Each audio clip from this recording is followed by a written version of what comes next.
in Manila. International fashion plate Josie Cruz Notori, US-based proprietor of the Notori Beauty Products line, flew all the way to Cancun, Mexico to claim 1989 Miss Holland Angela Visser as Miss Universe. And lastly, Asia's pop diva Kula Desma, one of 9 judges of the 1991 Las Vegas pageant that hailed Miss Mexico Lupita Jones as the world's prettiest. A 4th Filipino, Dr. Emilio Yap of the Manila Bulletin, joins this elite circle as the lone judge from the host country for the 1994 Miss Universe, another pageant milestone for the land of Mabuhay, Islands, Philippines.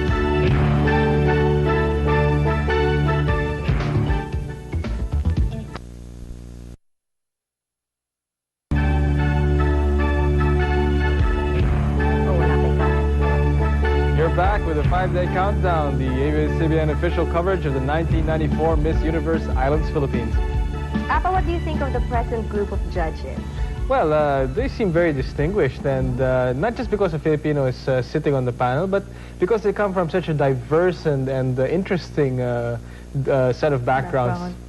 Ngayon, alam na natin kung sino ang mga napiling judges. Alamin naman natin kung bakit sila napili and what they think of the present group of delegates vying for the title. Why don't we take a look at this? Kung mahirap pumili ng isang Miss Universe, mas lalong mahirap pumili ng judges para sa prestigious pageant na ito. Pero kung iba-ibang nagiging judge taon-taon, nag-iiba din ang hinahanap nila sa isang Miss Universe. Just a pretty girl, but everything that is sort of from within. She needs a interior beauty, and she needs a transluce this beauty. It's to do with a radiance, a magnetism. It's somebody you want to spend time with. Beauty is the way one acts toward others and yourself. Her ability to meet people on their level. For someone with a wonderful personality that is able to handle almost every situation she would come up in. But most of all, a very special soul. A soul that goes beyond the beauty so that we can see something inside that comes through that is as beautiful. The 8 judges of the 1994 Miss Universe, not only are they successful in their own fields, they are public personalities who know that the ideal Miss Universe should be able to withstand the pressures of being one.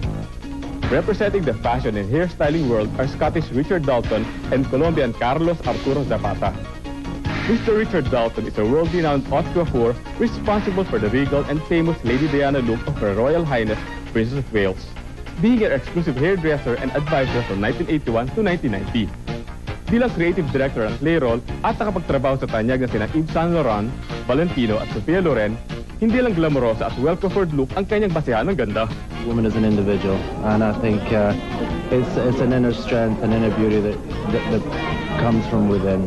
And promotes just total look in every aspect. And that's what we're looking for. Colombian representatives to the Miss Universe beauty pageant know Carlos Arturo Zapata, for he is their exclusive designer. He has dressed up beauty queens from Colombia, Venezuela, Argentina, Spain, Panama, and other Latin American countries. His loyal customers include Colombia's First Lady, Ana Milena Muñoz, prominent businesswomen, artists, and European nobility. He envisions the total woman as classy, regal, and full of confidence. I think an intelligent woman, but one woman with facilities to meet with different kinds of people on the world, around the world. It's very important she have facility to communicate with the people, with the pure people, with the high people too. Actresses Stephanie Beacham, Lawrence LaRue, Eula Cole, and writer-director-producer Jonas McCord represent the entertainment world. If you have never missed watching Dynasty and Star Trek, you wouldn't have missed the beautiful Stephanie Beacham. Aside from appearing on TV, Miss Beacham has starred in feature films and theater productions. But as a judge, she considers advantageous her show-hopping stints in the US and Europe. I think I have a good idea of what is accepted as beauty all around the world. in that I've spent many, many years in Europe and many years in America. When you meet beauty, you're completely overwhelmed by it because it's internal and external. I think intelligence is beauty in 1994, but there has to be a physical presence that is totally striking.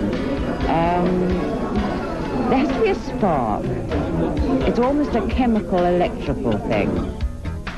Florence LaRue, an original member of the singing group Fifth Dimension, has been chosen as one of the 10 most beautiful women in the world of entertainment, along with Sophia Loren by the American Society of Jewelry Executives. And in 1986, she was named Woman of the Year by the City of Hope. Florence is a humanitarian actively involved in children's welfare, and she hints at the need to crown the total woman.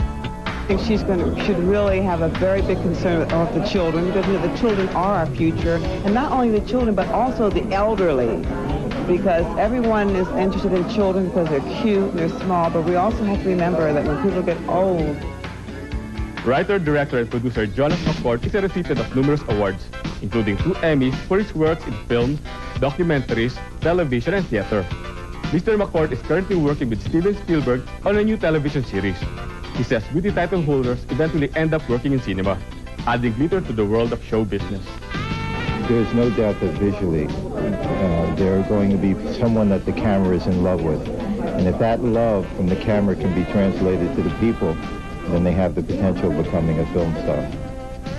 The acting career of Beulah Ko, one of Hollywood's most respected Asian-American character actresses, started by accident. She was first interviewed as a dialect coach in a film outfit, but the director hired her as an actress instead. Miss Ko, who was a judge in the 1982 Miss Universe pageant, notes that the girls are getting love there. But she hastens to add, beauty is eternal, and beauty doesn't change, you know, and I think perhaps there are more girls this year from more countries as Miss Universe gets more and more expansive and covers more territories.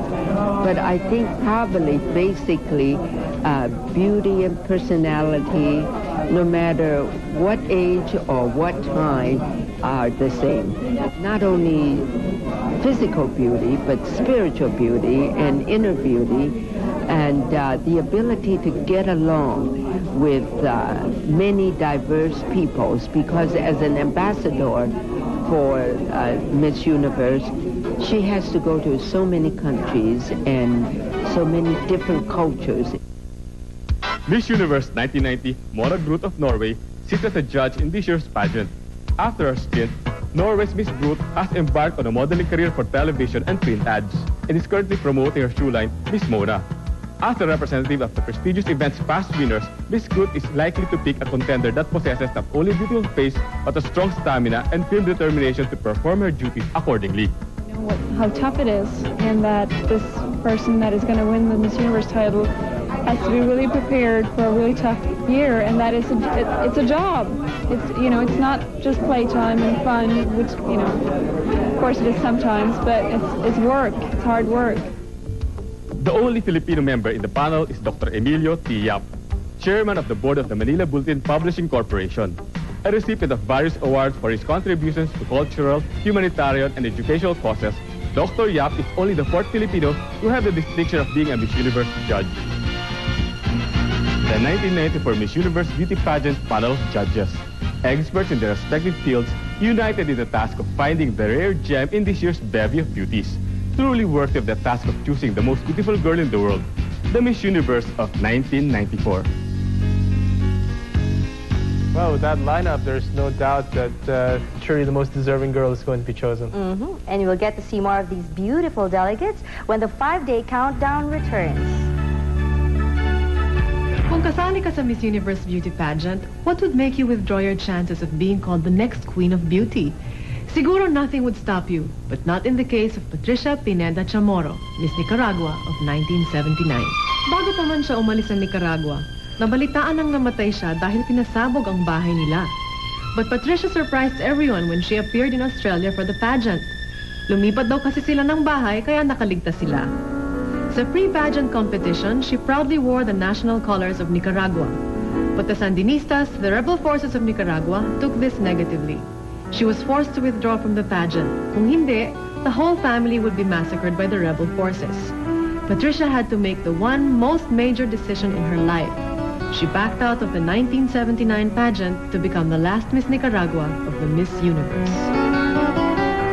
Patricia Chamorro was the winner, not of the crown, but of the hearts of her family. A heartwarming story in the Miss Universe beauty pageant.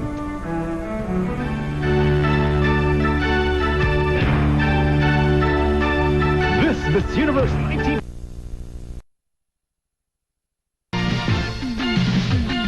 Like music, it is a universal language, a tradition being practiced by the world, gift-giving. The Miss Universe presentation of national gifts is a tradition as old as the pageant itself. Nagsimula ito noong 1952 when Mayor George Vermillion welcomed the first Miss Universe delegates by presenting the ladies the symbolic key of Long Beach, California. In return, naisip rin niyang magiging mas makulay at makahulugan ang pagtatanghal kung bawat isa ay magdadala at magbibigay rin ng alaala mula sa mga sarili ng bayan. A varied set of national gifts are welcomed by the Miss Universe yearly. From the most expensive jewels and ancient ornaments to colorful handprints and mementos, each gift a rich symbol of the various countries where the delegates came from. After presenting the gifts to the host country, they are usually archived in national museums and in some instances auctioned for charity. The national gifts of the Miss Universe, a most fitting venue for cultural exchange and universal understanding. The national gifts are one way in which we get to know more about the delegates and particularly their countries. In fact, the national gifts sometimes become representatives themselves of the countries. But today, Apa, the national gifts will not only showcase the diversity in cultures because they will be auctioned off and the proceeds will go to the Josefa Bella Center, so the gifts will benefit a sector in our society. And it's good, diba? Good point. Well, let's learn more about the state auction of the national gifts, which was held at the Western Philippine Plaza. Noong May 10 sa Philippine Plaza Hotel, ginanap ang state auction ng mga national gifts ng Miss Universe 1994. The delegates became fairy godmothers to the Fabella Foundation, the sole beneficiary of the auction, as they raised close to 500,000 pesos with their national gifts. The gifts were a variety of exquisitely crafted dolls and figurines, ornaments and clothing accessories, national memorabilia, fine paintings and prints sold at a minimum auction price of 2,000 pesos each. Pero hindi lahat ay ibinenta sa auction. May ilang mga regalong ibibigay sa National Museum for safekeeping and display. Kabilang dito ang isang miniature figurine landscape ng isang typical Aruban town na dala ni Miss Aruba, Alexandra Ochoa. Isang manikang suot ang native Bulgarian costume na may bonus na isang clay pitcher at isang pares na pearl earrings from Miss Bulgaria, Nevina Marinova. A seascape painting of the Cayman Islands from Audrey Elizabeth Ebanks. Isang ceramic display na pasalubong naman ni Miss El Salvador, Claudia Mendez Cuellar. At isang mamahaling glass vase from Miss Finland, Henna Merilainen. A foulard de Cartier silk scarf from Miss France, Valerie Kleis. A glass carving from Miss Guam, Cristina Perez. A magma sculpture na may kasamang 9 pieces of postcards from Iceland, pasalubong Miss Vala Bjork Arnardottir. Isang ceramic candlestick from Miss Israel, Ravit Yarkoni. A Herrero cloth doll suot ang traditional black and red dress ng Namibia, dala ni Barbara Hatzipar. Isang beachcomber wall hang-up, pasalubong naman ni Miss Northern Marianas, Elizabeth Tomocane. Painted wooden plate with matching jewelry box from Peru, a gift from Karina Kalmet. Isang manika from the Loic region of Poland, from Joanna Vikudinska. A compact disc set of Romanian music coupled with beauty blue from Miss Romania, Mihaela Siorlaki. Isang old-style Russian shawl or samovar from Ines Zobova, Miss Russia. An 18th century blue wall decor from Toledo, Spain, from Raquel Rodriguez. Isang batik wall decor from Miss Sri Lanka, Yujara Fernando. A set of traditional shields in animal skin, sama ang isang sarong from Miss Swaziland, Nicola Smith. A hummingbird wall decor from Miss Trinidad and Tobago, Lorea Chelsea Gatcliffe. Isang silk carpet from Anatolia, Turkey, kasalubong ni Banu Usluer. Hand-painted map of Turks and Caicos from Yuli Fuoki, Miss Turks and Caicos. And lastly, a picture book on Uruguay from Leonora de Bueno, Miss Uruguay. Sa mga national gifts for sale, mabenta ang mga babatiin at mamahaling mga plaques at ceramics. Tulad ng regalo ni Miss Republic of Malta, Paula Camilleri, a set of blown glass flower vases and wine glasses. Mula kay Miss Cyprus, Maria Vasilii. It has a boat on it. It's a traditional boat from Cyprus with carina. From Miss Estonia, Eva Maria Lan.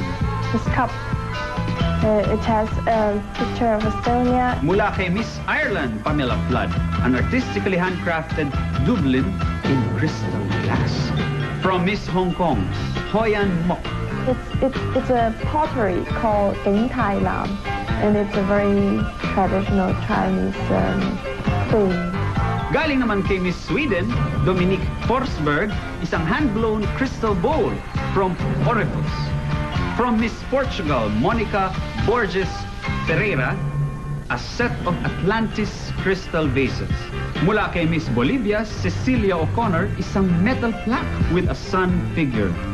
Galing kay Miss Luxembourg, Sandy Wagner. My gift is a vase from Luxembourg and the community. From Miss Denmark, Gitte Andersen. It's out of porcelain. It's the Royal Copenhagen, and it's special from Copenhagen.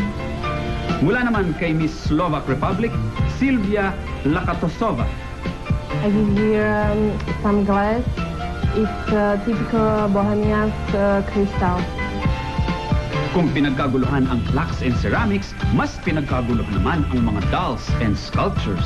Tulad ng isang semi-precious stone dinosaur figurine from Miss Dominican Republic, Bielka Valenzuela Lama. From Miss Norway, Caroline Saetre. These are figures. The two it's a boy and a girl that is the symbol of the Olympics '94, and it's made of wood. Mula kay Miss Japan, Jackie Kawahito, isang Kyo Ningyon dancing Japanese doll. Miss Nigeria, Susan Hart. I brought a head from the Benin Empire. It symbolizes strength, wealth, and unity. Alaala mula kay Miss Curacao, Jasmine Clifton, a Curacao island-shaped Hiwi wooden clock. Galing naman kay Miss Mauritius, Viveka Babaji, isang carved wooden mirror. Mula kay Miss Singapore, Pauline Sun, a marble stone Merlion. Ang pasalubong ni Miss India, Sushmita Sen. I bought a beautiful chessboard set.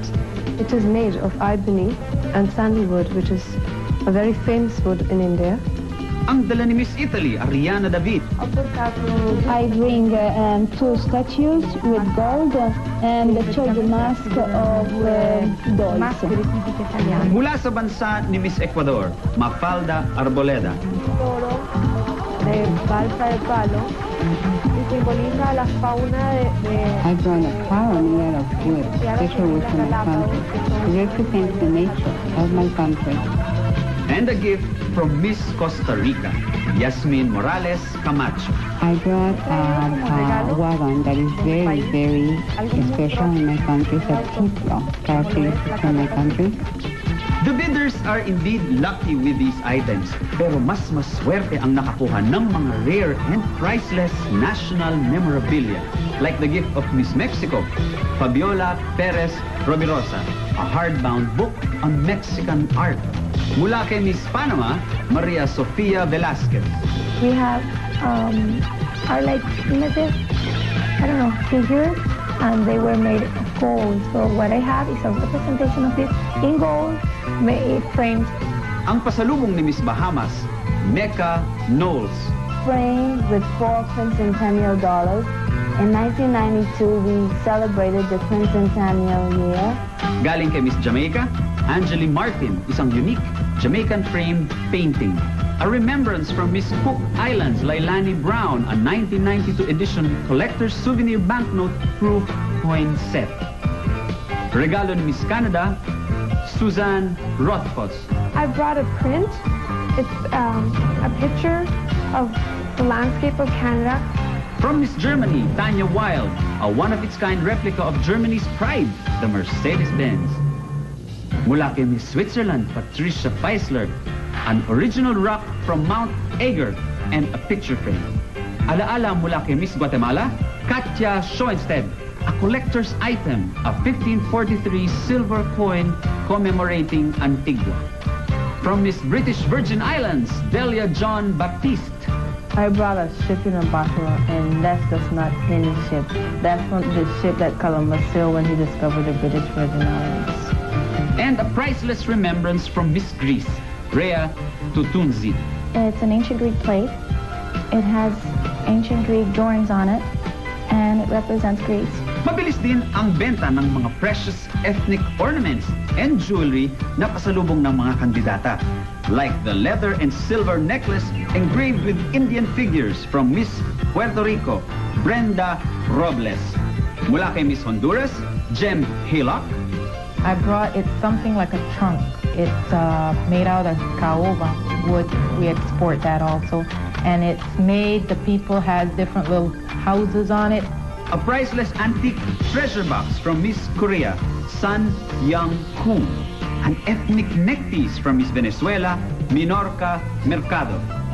A silver-plated earrings and necklace set from Miss Chile, Constanza Barbieri Sanz. From Miss Brazil, Valeria Melo, 60 pieces of semi-precious stones na may bonus pa. 6 na Brazilian compact discs at isang long-playing album. A 24-karat gold kiwi pendant from Miss New Zealand, Nicola Brighton.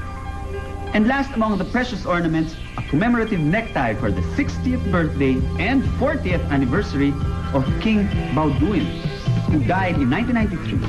A historical piece from Miss Belgium, Christelle Roland. And the night's top grossers, the top 10 highest paid items.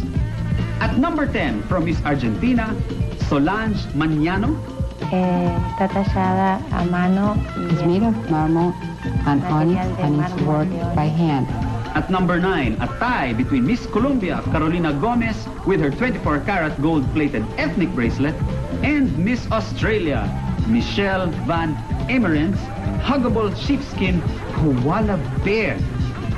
At number 8, a close fight between Miss Zimbabwe, Yvette de Almeida's heavy stonehead figurine, and Miss Malaysia Lisa Ko's framed pewter world map.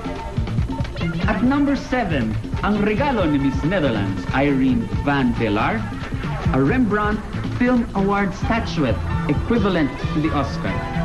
At number 6, a sturdy white mother-of-pearl chest box from Miss Philippines, Charlene Gonzalez. At number 5, mula kay Miss Paraguay, Liliana Gonzalez Mena, a silver Guampa drinking cup made from cow horn. At number 4, a triple knot among Miss Taiwan, Republic of China, Chong Jiongwu, and her 200-year-old Emperor's teapot, Miss Great Britain, Michaela Pike's 18th century antiquarian prints, and a gift from Miss Egypt, Gada El Salem, a commemorative plaque of the Pharaoh and Queen Nefertiti. Number 3, from Miss Thailand, Aria Chumsai, isang bronze classic Thai dance statuette. At number 2, a one-of-its-kind souvenir from Miss Hungary, Sylvia Forian. Herandi Bailan. It's made the very famous people. The name is Andres Paz. And the top-notcher from Miss USA, Lou Parker, a commemorative soccer ball signed by the U.S. World Cup soccer team, sold to Mr. John J. De Castro for 76,000 pesos. The grand totals are staggering, and it made everybody in the ballroom happy and contented, most especially the main benefactors of the night, the Fabelia Foundation. Ang center namin, it's a diagnostic center for psychotic vagrants, mendicants, at mga transients. You know, there are a lot of center probably will be needing also the same, but a bit we are lucky this year. Siguro dahil na rin sa dami ng mga nakikita natin mga pulubi sa paligid na kailangan matulungan at mga taong naghihirap. On behalf of the Department of Social Welfare sa Fabelia Center, I would like to thank the organizer and the candidates for the Miss Universe 1994 for bringing their gifts for us for this auction, and I think the benefits that it will gain will mean a lot to the Filipino people.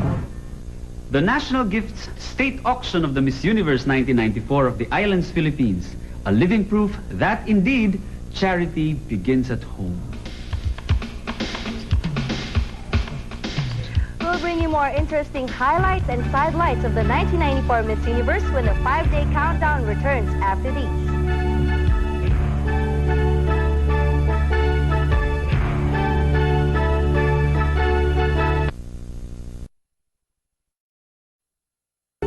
Miss Universe delegates will welcome guests to every party in town.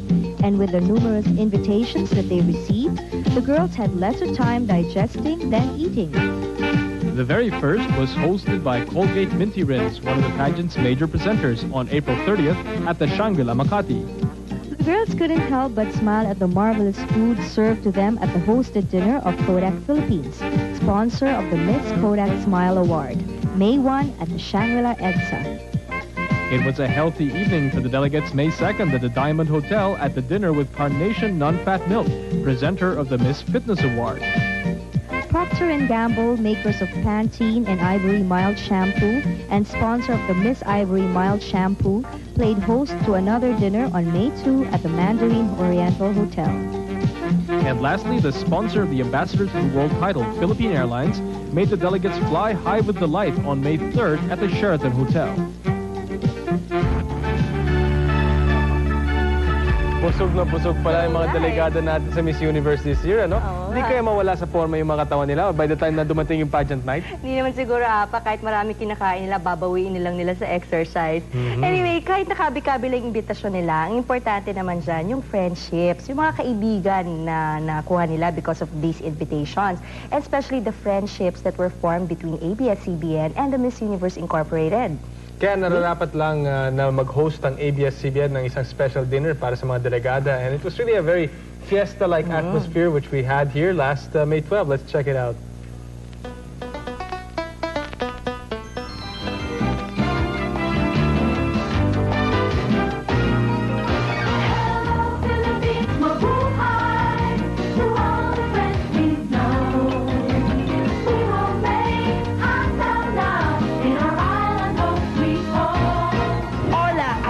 Alabame Mabuhay!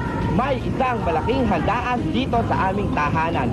At welcome na welcome ng buong ABS-CBN ang aming mabuting kaibigan, ang Miss Universe 1994. Inimbitahan namin sila dito hindi para pagtrabahuhin, kundi para busugin.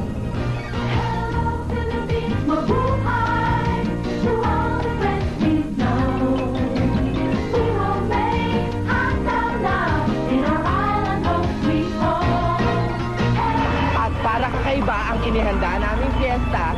Magdi-dinner sila, hindi sa hotel, hindi sa restaurant, kundi dito mismo sa loob ng studio. Hindi bumbilya, hindi rolo ng camera, at hindi rin props ang pauulam namin, kundi mga sari-sari at sarap na pagkain mula sa kusina ni Via Mare. Oh, so, di ba?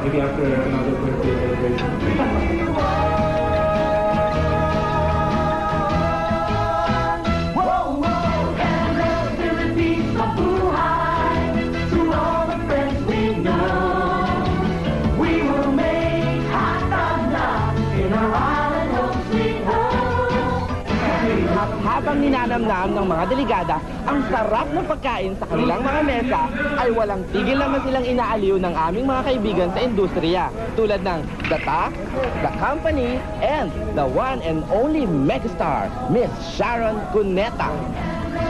Philippines, mabuhay to all the friends we know. We will make hot dog now in our island home sweet home. Hello, Philippines, mabuhay. Keep on smiling through the day. Finding friends along the way. O ha, wala na talagang tatalo sa aming salo-salo. Siyempre, para yan sa isang mabuting kaibigan, ang samahang ABS-CBN at ang Miss Universe 1994. Kaya ang masasabi ko lang ay, mabuhay, hataw na! Hello, mabuhay to you. Hataw na, hataw na.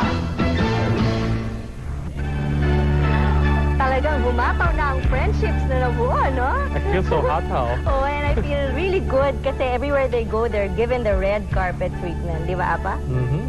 We'll have more festivities in the islands when the ABS-CBN coverage of the 1994 Miss Universe Islands Philippines returns.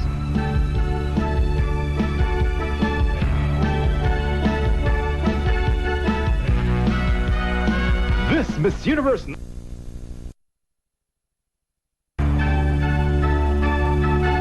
Well, that wraps up another week of the most beautiful girls in the world. At sa May 21 ho, sa Sabado na, alas 7 pa lang ibuksan nyo na ang inyong mga television sets dahil live nyo hong mapapanood ang Miss Universe pageant live from the PICC. I think you'll see us there. And hope to see you there. Till next week, or rather, sorry, till this Saturday. This has been Apong Pin. And Christine Versola. Saying good night. Good night.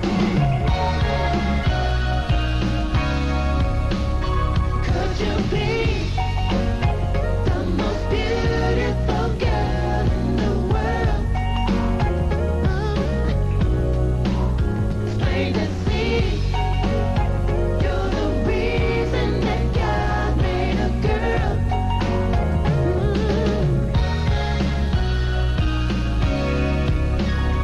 When the day turns into the last day of all time, I can say I hope you are in these arms of mine. And when the night falls before that day, I will cry. I will cry tears of joy. 'Cause after you, all one can do is die.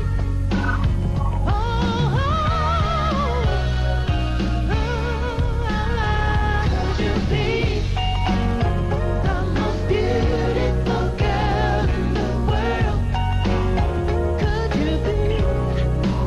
It's plain to see you're the reason that God made a girl. Oh, yes, you are. The 1994 Miss Universe pageant on May 21st, live here on ABS-CBN. Susunod sa maala. Can try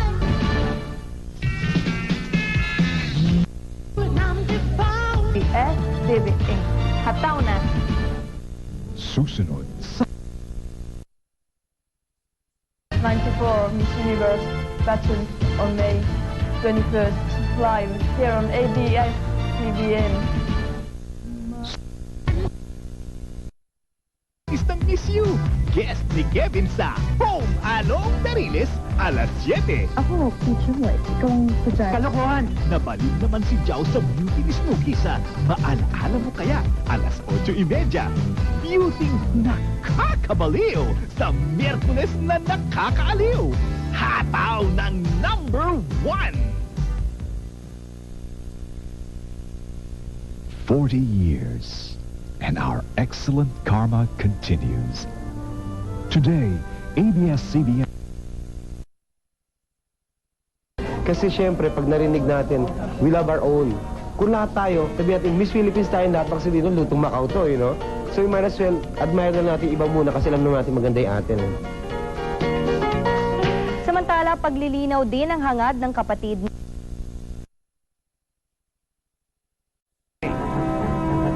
1994. Sino ang pinakamagandang babae sa balat ng lupa. Ikaw ang Miss Universe ng buhay ko. Sa balitang Miss Universe, 4 na araw na lang bago putungan ng corona ang bagong Miss Universe. At handang-handa na ang 1993 Miss Universe na si Dayanara Torres na ipsali ng kanyang corona sa dalagang magpapatuloy sa maningning na tradisyon ng patimpalak. Sa mga huling araw ng pageant, dalangin ni Dayanara na mas higit pa sana sa kanya ang magwagi.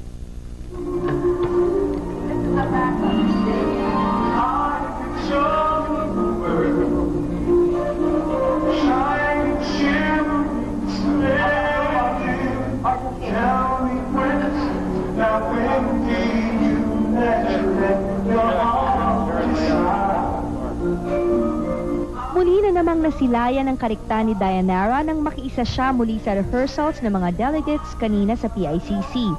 Sa gitna ng 77 dilag, stand out pa rin ang pambihirang ganda at halina ng mayuming Puerto Rican beauty.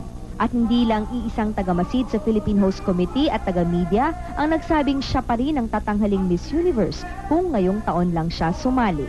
Hindi pa kabisado ng mga binibini ang lahat ng galaw pero ngayon pa lang, masasabing ang A Whole New World ay isa sa magiging maningning na highlight ng Coronation Day sa Sabado.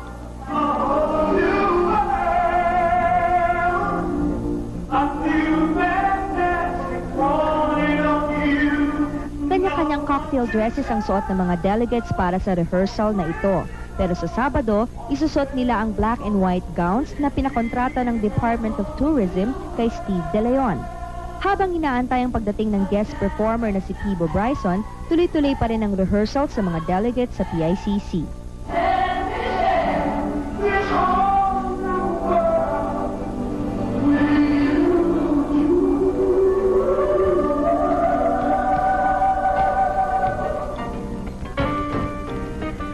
Habang abala ang 8 hurado sa Miss Universe sa pag-estima ng mga binibini sa closed-door interviews, nagmumuni-muni naman ang mga delegada sa kanilang kapalaran. Isa lang ang magwawagi, pero patuloy pa rin ang pag-ikot ng mundo para sa mga binibini pagkatapos ng Mayo 21. Kaya manalo o matalo, malinaw ang pangarap ni Miss Belgium na magtrabaho sa telebisyon bilang isang newscaster. 19 anyos si Crystal Rowlands ay nag-aaral ng public relations. Naniniwala ba siya sa hulang siya ang magwawagi? If it's come, but if there is nothing, it's not a problem because I'm very happy to be here and representing my country. And I think it's enough and it's good. I enjoy my stay here and with a lot of friends.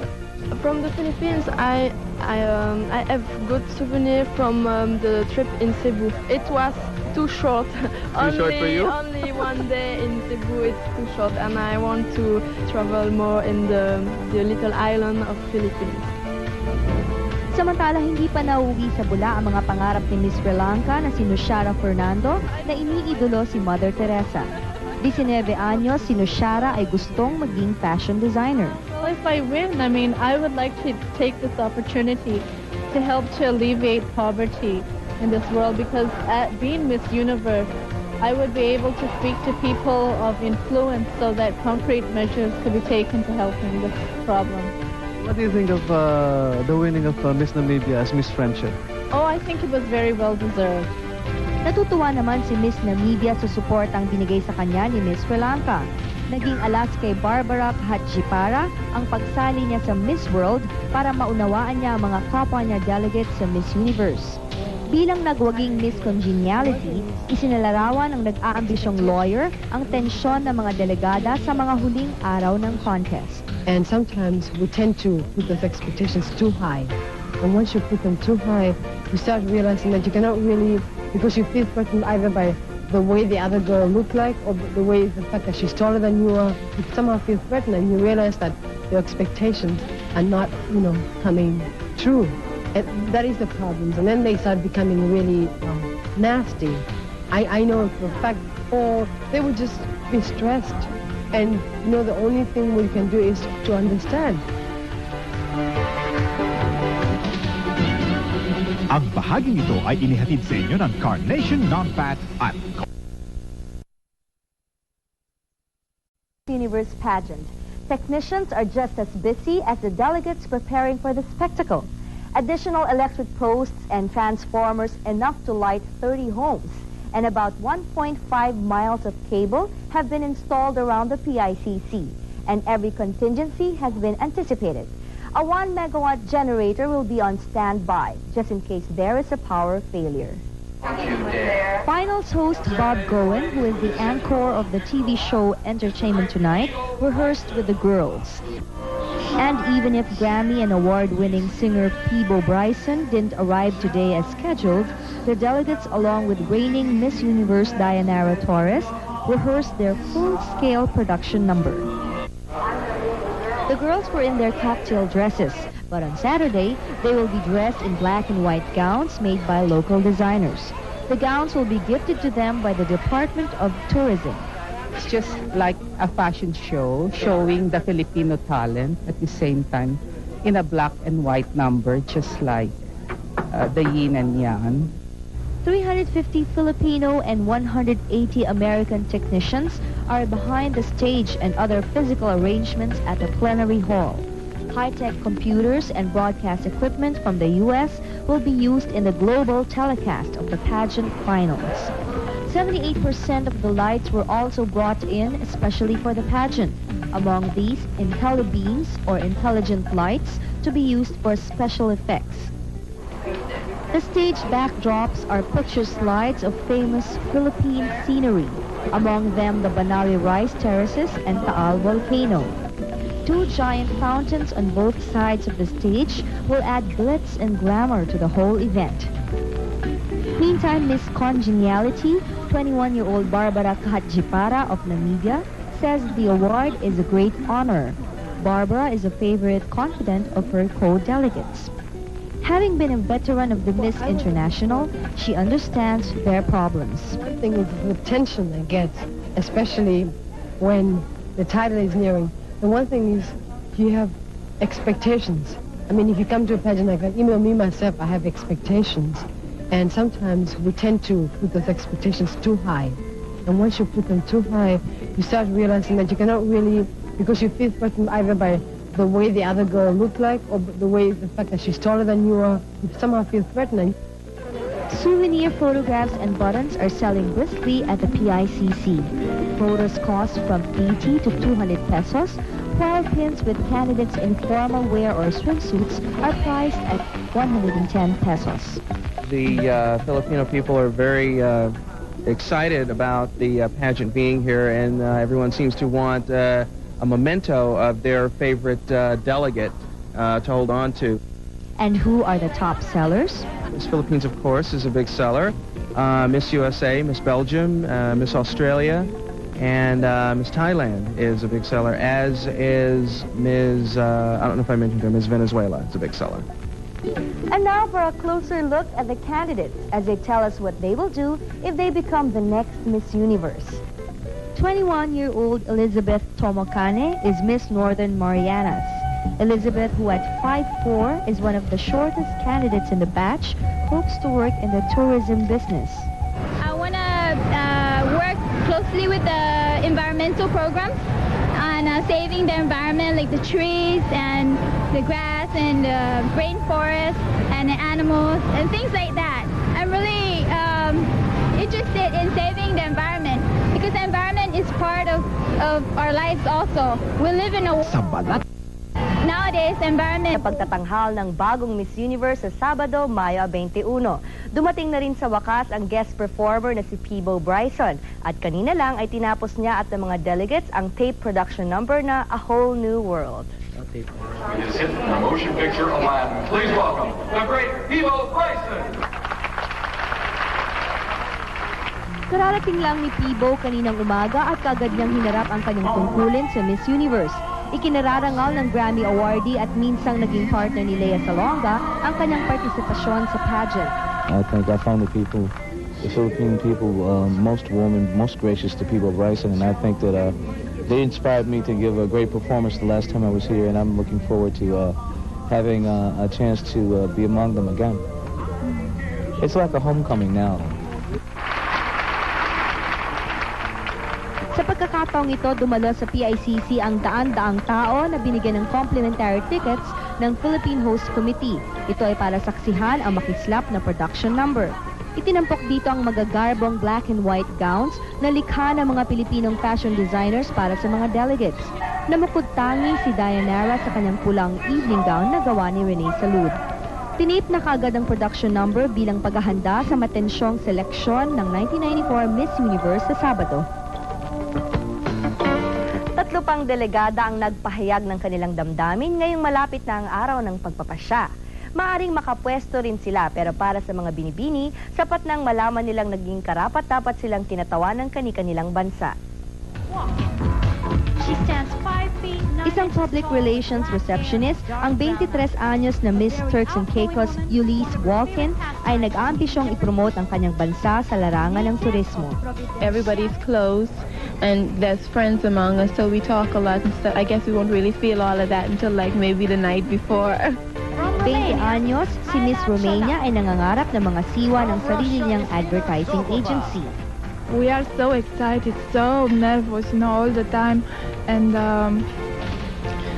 I think so it will be good. It will be, because it have to be, every day we have rehearsals here, 8 hours, and it will be okay. Angeli is 5 feet 7 inches tall. Maging lawyer naman ang pangarap ni Miss Jamaica. 19 anyos, si Angeli Martin ay isang modelo.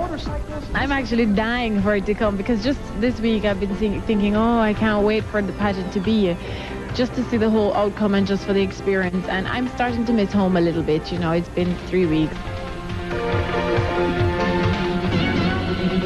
Ang bahagi nito ay inihatid sa inyo ng New Ivory Ultra Mild Shampoo and Conditioner at Whisper Feminine Protection.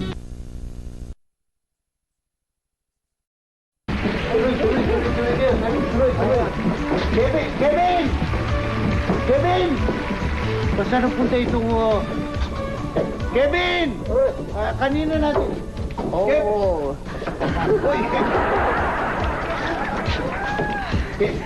Kevin! Santa Barbara, Santa Maria.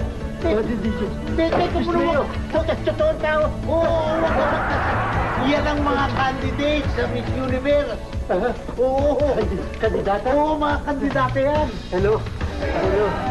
Oh, Angels from Heaven. Mga anak! Mga anak! Pagkakali kayo! Mga anak! We have visitors from heaven. Ason! Ason! I don't know where to go. Ason! Ason! Kaya ko bangkay para puno. My kids. Hello. My children. Hi. Hello. Ason! Ason! Kevin! Oh my God! They're real! They're human!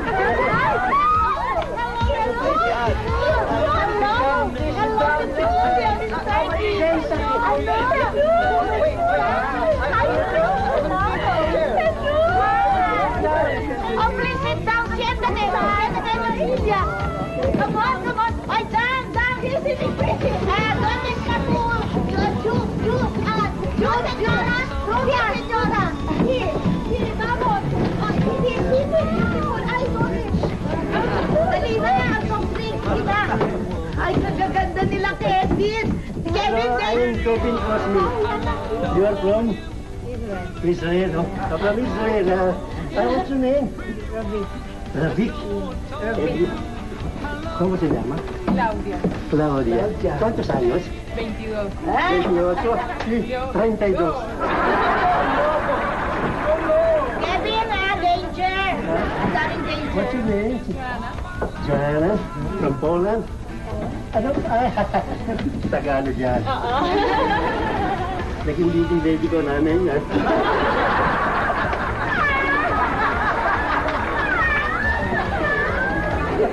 From? What's your name? Cayman Islands. Oh. You look like a Filipina also. Your name, please? Eva Maria from Estonia. Eva Maria. Ah,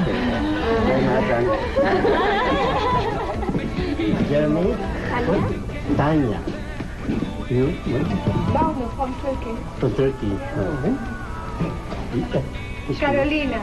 Carolina from Colombia.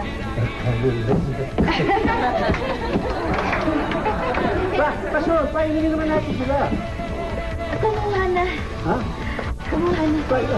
Bob, yung mga bakya. Jim from... Our dear from the Philippines. From home along the river. This is my son. Yeah. Hi. I am... And this is... That's not the gift. That's not the gift. From Pitilis. You see? Wooden shoes. Wooden shoes. That's called bakya. Thank you. Thank you. Yeah. Kasi huwag ka na magtatagal dyan. Makikita yung mukha mo. Papapating na tayo.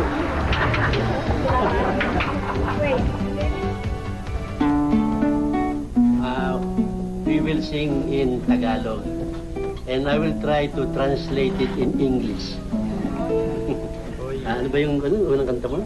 Bini, bini. Bini, bini. Di ba yun, Ekwan? Ringworm? Di ba yun? Bini, bini. Binubuni naman pala. Binubuni. Akala ko. At bini, bini. Okay, alam mo na. Okay. Bini, bini. Ladies. Bini, bini ng puso. Ladies of my heart.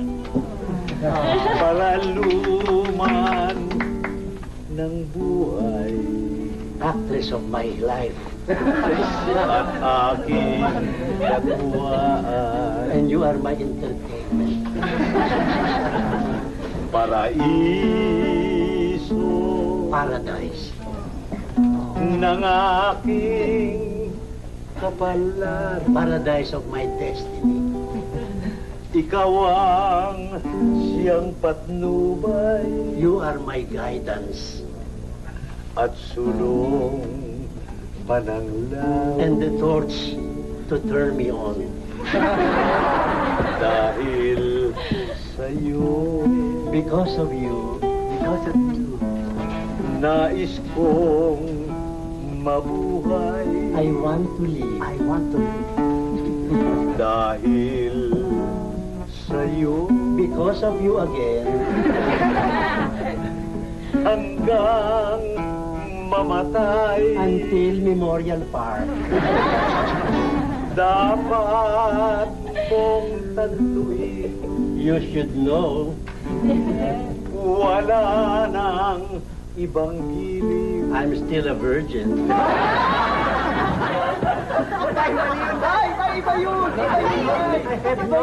I have no boyfriend. Puso ko'y tanungin. You can ask my heart. Ikaw. It's you. At ikaw rin. It's you. It's you. It's all of you. Dahil sa'yo. Because of you again. Ako'y lumigay. I will be very, very happy. Pagmamahal. All my loving. Ay alayan ka. I will offer it and dedicate it to you.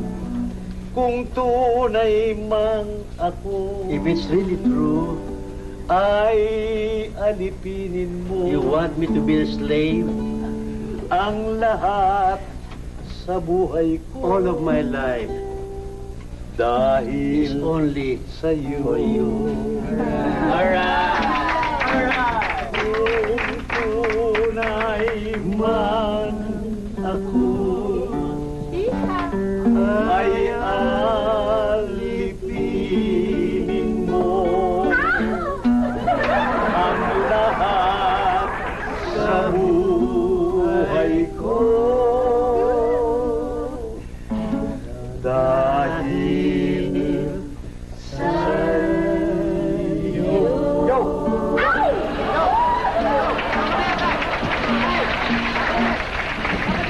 Sabi ng old-fashioned niya, dapat sasayaw tayo, di ba? Oh, you want to rap it? You want to rap it, baby? What's that? What's that?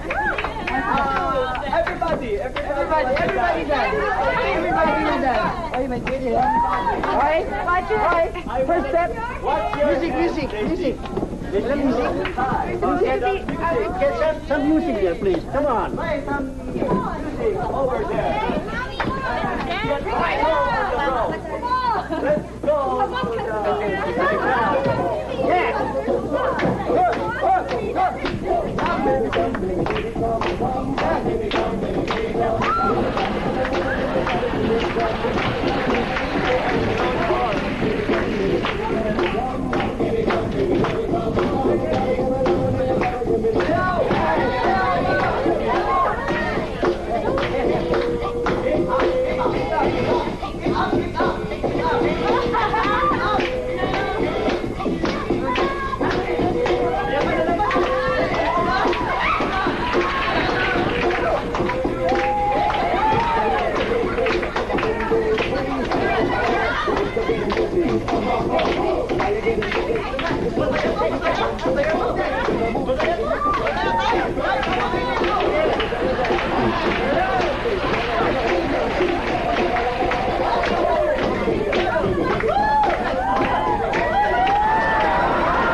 World Tonight's Miss Universe Update.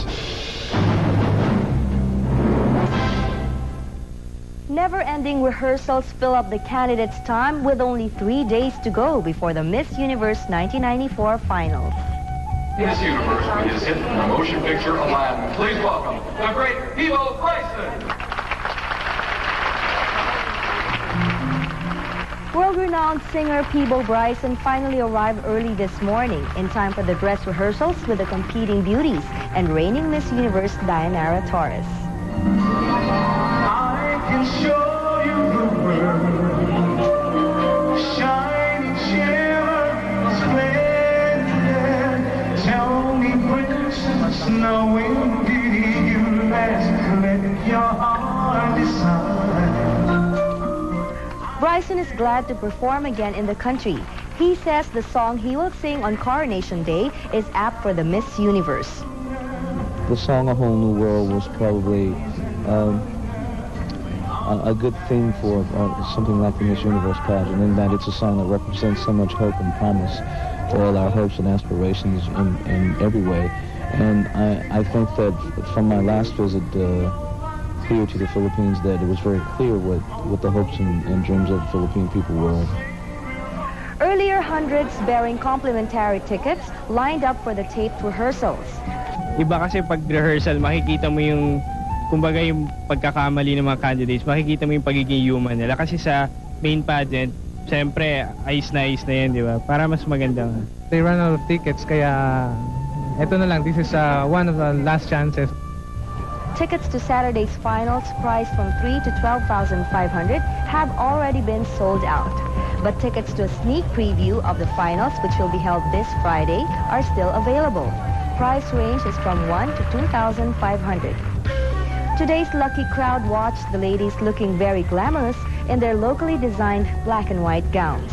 Dayanara was a standout in a flaming red creation by Renee Salud. Meantime, families of the delegates have already arrived in time to watch the finals. Nika Knowles, mother of Miss Bahamas, arrived last Sunday. I feel very good about it. Everything seems to be going pretty well. Would you say she aspired to be a beauty queen ever since she was a little girl? Yes, ever since she was a baby. She was always taking pictures and modeling and doing things, want to be a Miss Universe one day. Bill is Miss USA Lou Parker's brother. Lou's a very wonderful person. She was, we've always been very close even before she won Miss Universe, and very, very happy and very proud of her. And now for our regular feature, where you'll get to know the beauties better. They'll let us in on their plans if they're crowned the new Miss Universe. 20-year-old Ariana David is Miss Italy. Green-eyed Ariana hopes to be a successful model. Her favorite author is Sigmund Freud. Cosa farei? I would work for the contract and of Miss Universe, and it would be a nice experience, even if I already work as Miss Italy, the same job as Miss Universe would do. Miss Malta is Paola Carmiglieri. 19-year-old Paola is a student pursuing an arts and design degree. She hopes to become a famous fashion designer. I would really appreciate it, like all the other contestants, and I would work hard and do my job as Miss Universe. Taiwan's aspirant is 25-year-old Chung Chun Woo. Chung Chun holds a bachelor's degree in management. She wants to become an international economics analyst. I want to express the love and communication to everybody. I think communication and love is most needed.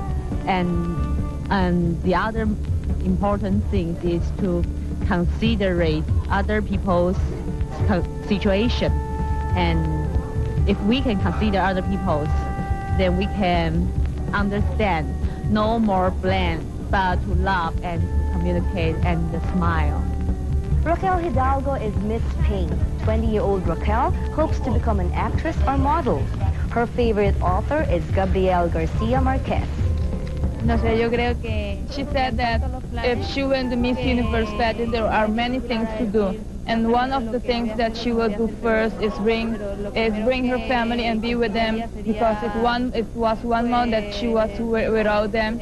And one thing that it hurts her a lot is when she went to the orphanage, where she saw the children sleep on wood, and she thinks the first thing she will do is buy cousins, for them to sleep on. And that's the latest on the 77 beautiful ladies. I'm Christine Bersola for the World Tonight's Miss Universe Update. We just brought you the latest on the Miss Universe beauty pageant.